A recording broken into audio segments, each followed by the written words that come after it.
Muy buenas noches, bienvenidos a esta casa, no es hotel. Esta semana la agenda política ha sido sumamente cargada. En la semana el presidente Evo Morales ha presentado el plan de emergencia de empleo. También hemos tenido, por otro lado, la negativa de Chile de que puedan entrar las máximas autoridades del Poder Legislativo. El ministro de Justicia fue a visitar a los 9 detenidos, declaraciones al respecto en cuanto a la estrategia jurídica de la defensa. Las elecciones judiciales se debía haber conformado este viernes la comisión de calificación desde las universidades. No ha sucedido. Como les digo, una amplia agenda política, por lo tanto hemos decidido dividir el programa en dos. Primero vamos a hablar de empleo y luego vamos a hablar de justicia. En esta primera parte tenemos como invitada a Mariana Prado. Mariana, ministra de Planificación, y por primera vez en esta casa no es hotel. Mariana, primero que nada, quiero felicitarte por el ministerio, lo he hecho en redes, pero ahora que te tengo aquí con la gente que nos acompaña, realmente que nos sentimos muy contentos de que tú estés llevando adelante el Ministerio de Planificación y te deseamos muchísimo éxito. Muchísimas gracias, Susana. Para mí es un gusto estar aquí en el programa y dirigirme por primera vez a esa audiencia de esta casa no es hotel, que bueno, tiene mucho éxito todos los domingos. Muchísimas gracias. A ver, Mariana, en el tema de lo del empleo, primero, ha salido hace poco una encuesta. En total, el 37% de la ciudadanía considera la economía como como el principal problema. El 60% de la misma población encuestada cree que si pierde su trabajo le sería muy difícil conseguir otro. Segundo, los empresarios privados, cuando se hace el incremento salarial, sostienen que estas medidas están haciendo compleja la situación del sector empresarial en cuanto a la sostenibilidad de empleos. Y como tercero tenemos, como tercer actor, digamos, a la COP, que también le ha pedido al gobierno que pueda implementar un plan de empleo. En ese marco, lo primero que te quiero preguntar, Mariana, ¿qué es lo que entiende el gobierno, qué es lo que intuye el gobierno, qué es lo que cree el gobierno en cuanto a el empleo? ¿Qué crees? ¿Cómo miran ustedes lo que está sucediendo? Bueno, efectivamente existe un contexto mundial y regional un tanto adverso, ¿no? Ha habido una desaceleración en términos de los precios de muchos commodities y eso ha tenido determinados impactos en la economía, pero suscita como datos. Primero, en 2011 hemos sufrido la reducción de los precios de los minerales y aún así nosotros hemos mantenido tasas de crecimiento crecientes. Luego, en 2014 se produce la reducción del precio del barril de petróleo y aún así hemos mantenido un crecimiento constante. Es más, en los últimos 10 años el porcentaje de crecimiento del PIB en Bolivia ha sido del 5%. Diríamos que lo peor de la crisis ha pasado, o sea, en términos de el contexto mundial, pero en nuestra lectura el desempleo y el crecimiento económico son dos variables que tienen que andar medio ecualizadas, porque sería un tanto contradictorio que sostengas crecimiento económico y que tus cifras de desempleo... Correcto, porque cuando uno escucha las cifras grandes, ¿no es cierto? Dice, bueno, pero resulta que yo capaz estoy ganando un poco menos o que mi empresa está con problemas o que las grandes empresas con problemas para sostener ciertos ajustes. Bueno, ¿no? Efectivamente, en términos del empleo urbano sí han habido algunas modificaciones estos últimos años, porque resulta que los gobiernos subnacionales, al tener una baja de los ingresos del IDH, han tenido que ajustar sus gastos a esa reducción de ingresos. Entonces, muchos profesionales que de alguna manera prestaban servicios o eran consultores de los gobiernos subnacionales, en estos 2 últimos años se han encontrado con dificultades para encontrar empleo. Ministra, sobre ese punto específicamente, a ver, Es verdad que la baja ha ido justamente en desmedro de los gobiernos municipales y su capacidad de contratar bienes y servicios. Así es. Entonces, ¿qué es lo que se está haciendo? ¿Cuál es la medida que se está aplicando? O sea, más adelante quiero hablar del plan específicamente, pero quiero saber cuál es la medida que se va a aplicar a los municipios. Por ejemplo, el vicepresidente el año pasado fue y consiguió un crédito chino de 7.000 millones de dólares. Le pregunto, ¿ese crédito podría transferirse a gobiernos municipales, gobiernos subnacionales? ¿O qué medida va a tomar el gobierno para que estos gobiernos subnacionales puedan seguir sosteniendo, primero pagar lo que hay que pagar en cuanto, ¿no? Y luego seguir sosteniendo su capacidad de contratación de bienes y servicios? Precisamente esa ha sido la estrategia, ¿no? El sostener la inversión pública y en el caso de los gobiernos subnacionales que estaban con dificultades de continuar sus obras, sus contrataciones, se ha constituido un fideicomiso para las contrapartes. Entonces se ha dispuesto un fondo de donde las gobernaciones y los municipios pueden prestarse recursos para poder continuar con sus obras y que eso no se frene. Pero además de esta medida, el Plan Nacional de Empleo está inserto también en una lógica de inserción y de inyección de recursos a las instancias subnacionales para que eso no se pare. Ajá. Entonces, bueno, ministra, interesante saber las gobernaciones y los gobiernos municipales, ¿cómo pueden hacer para ser sujetos de crédito de estos recursos? Bueno, existe un procedimiento donde cada gobierno subnacional presenta primero un bloque de requisitos al Ministerio de Economía para evaluar su capacidad de pago. Entonces, en función a su capacidad de pago, el Ministerio de Economía les otorga un certificado que es el RIO-CP. Con ese RIO-CP ya ellos pueden modular cuál es el monto que pueden solicitar al fideicomiso, ¿no? Lógicamente hay gobernaciones que tienen mayor capacidad de endeudamiento que otras o municipios que tienen mayor cantidad de ingresos, por tanto pueden acceder a más recursos del fideicomiso.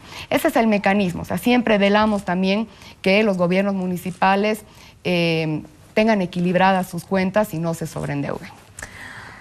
Ahora, específicamente sobre el plan de empleo urgente se lanzan 5 programas, ¿verdad? 5 componentes del plan. El primero es para Oruro, Sucre, Rivera Alta, La Paz, Potosí, Cobija, donde se van a invertir 40 millones de dólares para enlocetados. Se espera contratar 6.600 personas.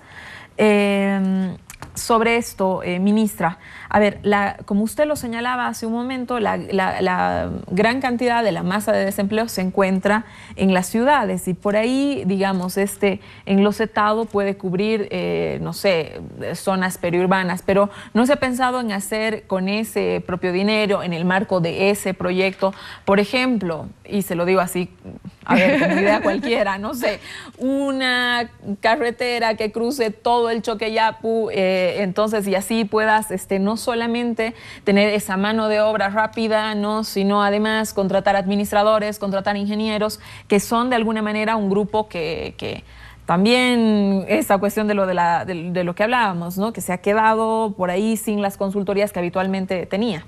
Bueno, a ver, ahí suscita en realidad el Plan Nacional de Empleo contempla 5 medidas. Una de las medidas es esta de empleo inmediato, ¿no?, donde efectivamente vamos a hacer uso de mano de obra intensiva, microempresas que van a fabricar las losas, cordones de acera. Eso va a permitir inyectar en los gobiernos municipales urbanos una cantidad de recursos importante y sustancial. Pero el corazón de la propuesta no es ese, Susita. Dentro del plan hay un programa denominado inserción laboral a través de un sistema de incentivos, que es el que va a lograr absorber a la gente en un mediano y largo plazo. Porque lo que vamos a hacer es concertar con el sector privado la absorción de personal con un esquema de incentivos, donde, por ejemplo, en una primera modalidad, sobre la base de un salario de 2.000 bolivianos, este programa que ha dispuesto 57 millones de dólares va a cubrir los aportes a la AFP y la caja, por ejemplo, en una primera modalidad. Una segunda modalidad, aquella empresa que absorbe un nuevo trabajador va a cubrir solamente el 70% del salario y el programa va a financiar el 30% del salario restante más los aportes a la caja y a la AFP. Y luego una tercera modalidad, Susita, donde ya tenemos como base de cálculo un salario de 4.000 bolivianos. Eso ya está orientado para esos jóvenes profesionales o los profesionales que ya tienen una formación universitaria, ya tienen una formación técnica y que pueden ser absorbidos por las empresas y nuevamente el programa va a pasar a cubrir todos sus beneficios sociales. Ahora, esto se va a hacer en función del sector por una duración de 3 meses, 6 meses y si hay algún sector que resulta estratégico apoyar, podemos llegar a hacer un apoyo de 1 año. Entonces, la mayor cantidad de recursos en realidad y la mayor movilización va a estar en torno a este esquema. La propuesta de la infraestructura urbana, y también verás que hemos incorporado una propuesta de protección de áreas productivas, va a permitir particularmente a los municipios salir de este momento medio complicado. Ahora, la inyección no va a ser así directa a los municipios, sino que vamos a tener una instancia ejecutora que es la que puede movilizar rápidamente. ¿Del Ministerio de Planificación? El FPS. El FPS okay. Es la instancia encargada que va a concertar con los municipios, juntas vecinales, la intervención. Ahora, Mariana, en el cuarto programa, en este de generación de incentivo al empleo, donde las contrataciones públicas, cuando una empresa demuestra que está generando empleo, por ejemplo, yacimientos, licita overoles. Exacto. Si es que tenemos una empresa que se presenta y dice que los overoles los va a hacer en Bolivia con mano de obra boliviana, no sé. Claro, y con 35 empleados. Digamos, la empresa B dice que lo va a hacer con 48, ¿sí? Y hay un precio referencial de, digamos, 500.000 bolivianos, ¿sí? Entonces, ahí la empresa que ha presentado una propuesta respetando el plazo, la calidad y el precio con una mayor cantidad de mano de obra, se le va a premiar por un 5% para que pueda acceder al contrato. Ajá. ¿Cómo se verifica esto?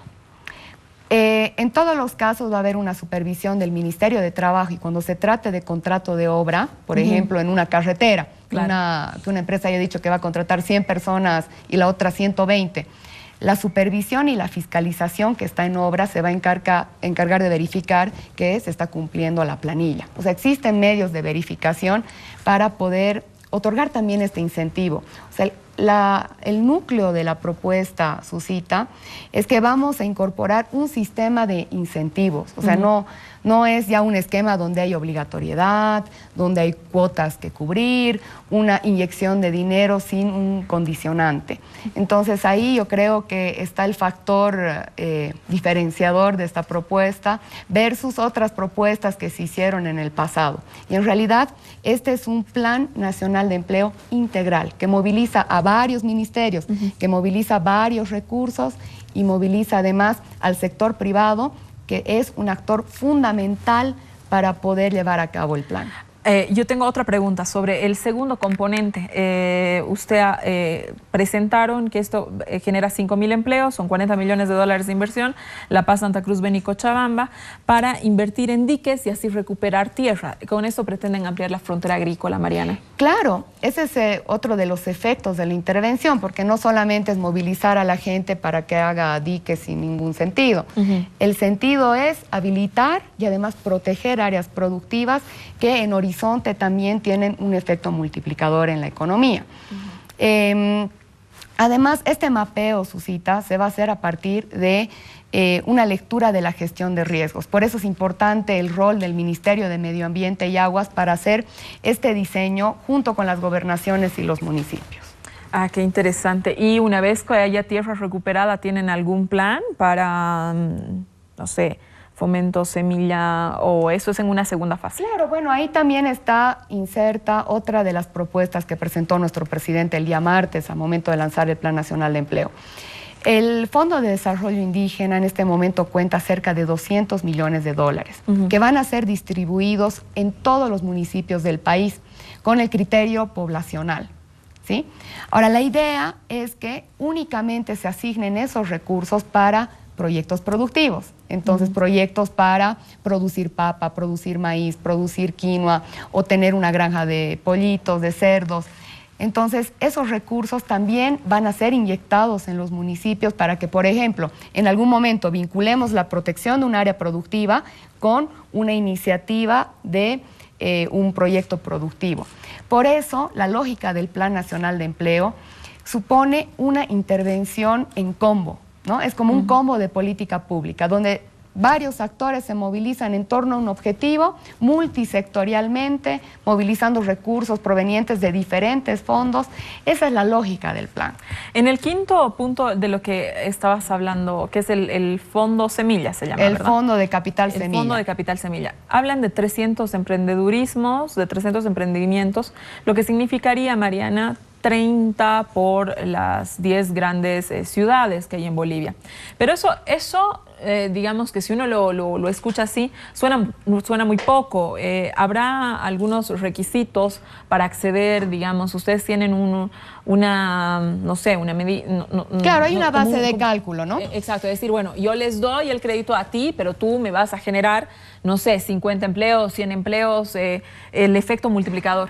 Claro, el emprendedor o el joven profesional que va a acceder a este fondo, ¿dónde está el potencial del fondo? El fondo, que tiene cerca de 9.4 millones de dólares, va a permitir que aquellos jóvenes emprendedores y jóvenes profesionales que no tienen experiencia, porque ese es el problema, uno va al banco y lo primero que te preguntan es, bueno, ¿cuántos años de experiencia tiene o cuántos años tiene su microempresa? Precisamente ese es el problema cuando uno tiene que arrancar, ¿no? Entonces, este fondo de Capital Semilla va a permitir colocar esos recursos, pero no es un obsequio. O sea, en todos los casos, los emprendedores y los jóvenes profesionales tienen que presentar la sostenibilidad de su propuesta, ¿no? Que es rentable, que sus ingresos en el tiempo se sostienen y que además, desde luego, contemplan la incorporación de personal. Un joven profesional, un joven odontólogo, por ejemplo, mínimamente va a tener que contratar a la recepcionista, a su auxiliar, y además va a tener los recursos para instalar su consultorio. Entonces, todo eso se va a evaluar al momento de asignar ese fondo de Capital Semilla, que va a ser administrado por el Banco de Desarrollo Productivo, que ya es una instancia que tiene mucha experiencia en esta clase de créditos, ¿no? Ese es nuestro cálculo, al menos 295, pero qué interesante también sería que muchos de estos emprendedores pudieran asociarse en iniciativas que sean de una escala mayor. O sea, preferible, por ejemplo, hacer 30 grandes iniciativas con un criterio de asociatividad. Pero si no, si hay ese joven profesional que quiere estar autoempleado, trabajar independientemente, también va a contar con la oportunidad de acceder a este fondo. Mariana, una pregunta. A ver, el Estado ha crecido muchísimo en estos 10 años, se ha vuelto el mayor generador de empleos. La anterior semana estábamos con el ministro Arce y veíamos que el crecimiento exponencial del Estado en cuanto a generación de empleos era... Claro, de 2005. Creo que era 17.000 del año claro, en 5 años a la fecha. La cifra que presentó el ministro Arce al momento de hacer la presentación de ese libro era que en 2005 se tenía cerca de 700 personas en empleos de las entidades públicas. Y luego eso al menos ha ascendido a 17.000. Exactamente. ¿No? Entonces, siendo el Estado el mayor generador de empleos y con la mayor capacidad ahora mismo de generar estos, ¿qué es lo que va a hacer el Estado, no es cierto, para poder generar que estos jóvenes, ¿no?, accedan a la burocracia? Están pensando jubilar, abrir otros espacios, generar, es decir, más allá de todo esto que tiene que ver con emprendedurismo y con mano de obra rápida, es decir, aquel joven que quiere ser burócrata, ¿y cómo hace? No, bueno, ahí tenemos varios espacios de absorción. Desde luego, las empresas públicas tienen que contratar a la gente en función a sus ingresos, ¿no? No puedes tener a personal extra porque al final haría que la empresa sería absolutamente insostenible. Y en el caso de la burocracia estatal, ya existen mecanismos de incorporación de personas, ¿no? Por un lado, bueno, se puede ir por el lado clásico de los concursos y de las las carreras de institucionalización, pero la idea no es seguir engrosando tampoco la cantidad de funcionarios.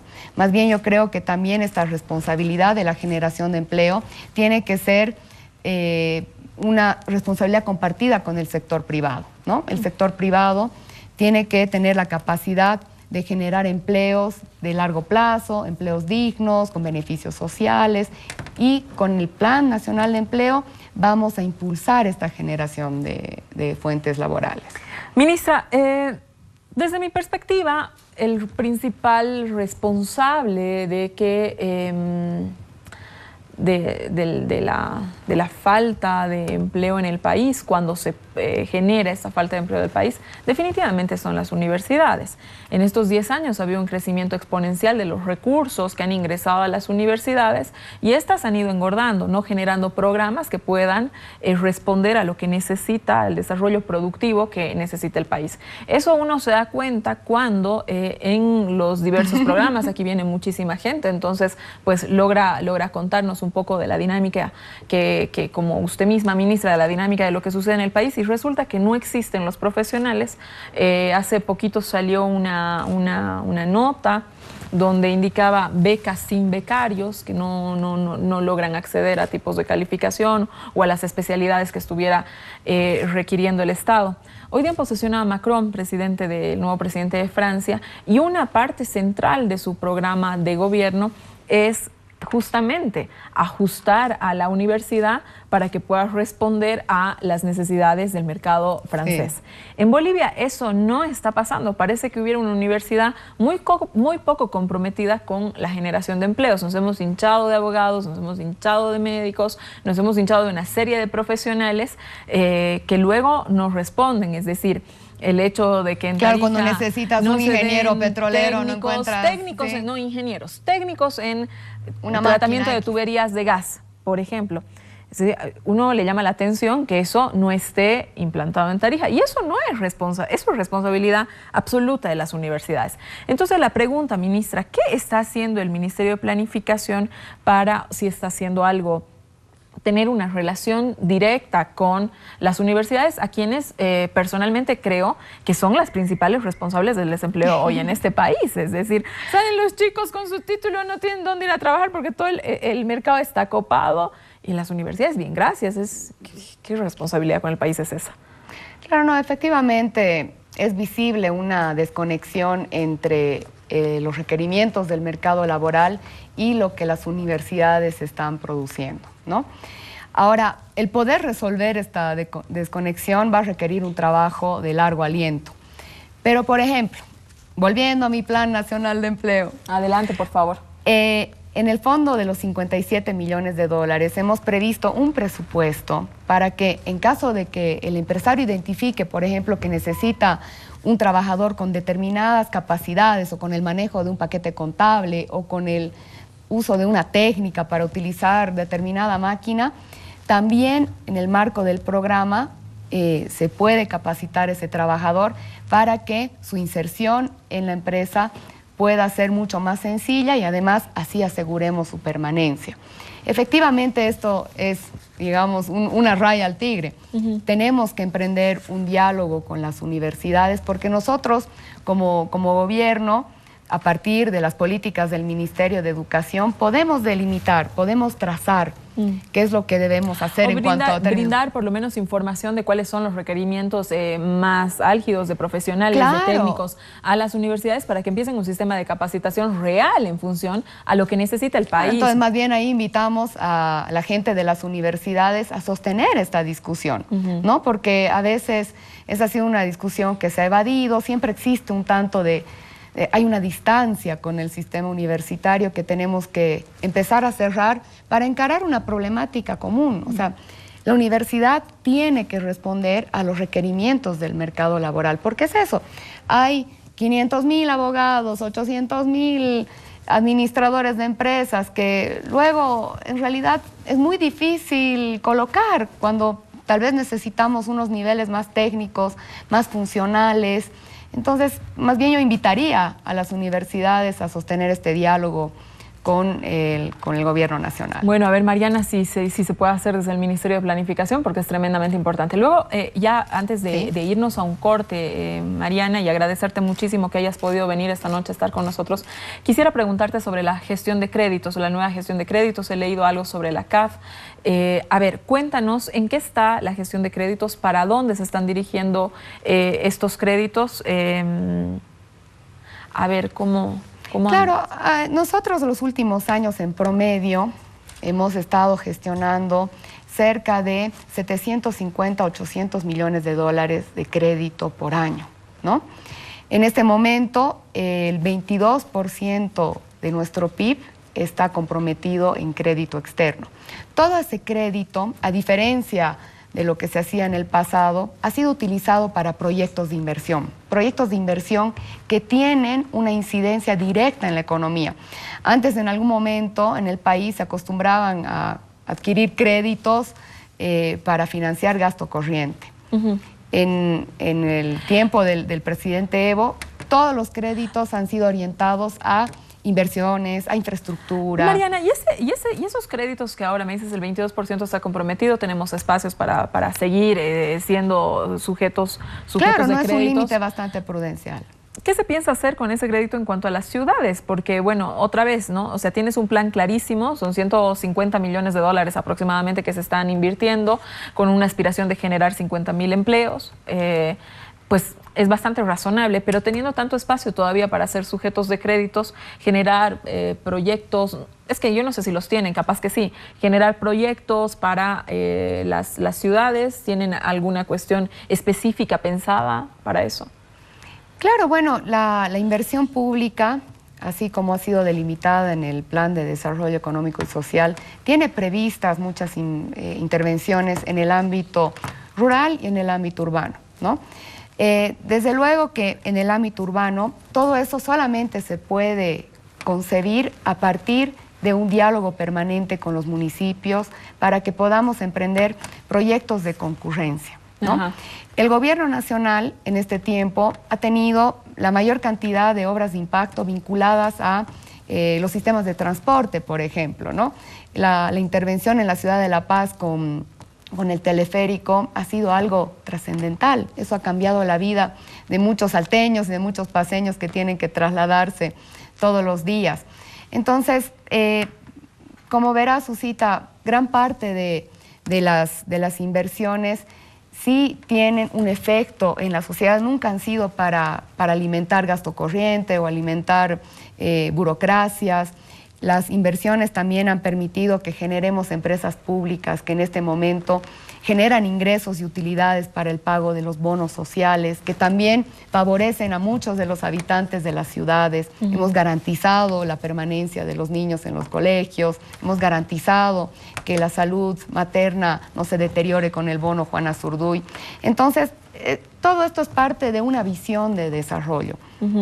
Mariana, te agradezco mucho haber estado con nosotros. Te voy a seguir invitando para darle, a ver, que nos vayas contando cómo se va evaluando este plan. Ojalá que realmente esos empleos que se pretenden generar sean inmediatamente claro, se puedan visualizar, ¿no? Se puedan visualizar y evidentemente tengan un efecto inmediato, por lo menos en la percepción, ¿no es cierto? Porque, bueno, la encuesta te avisa percepciones. Claro, por dónde van las preocupaciones, ¿no? Exactamente. Entonces, bueno, vamos a estar atentos y de verdad, Mariana, es un gusto tenerte en esta Casa No es Hotel y es un gusto tenerte como ministra en esta Casa No es Hotel.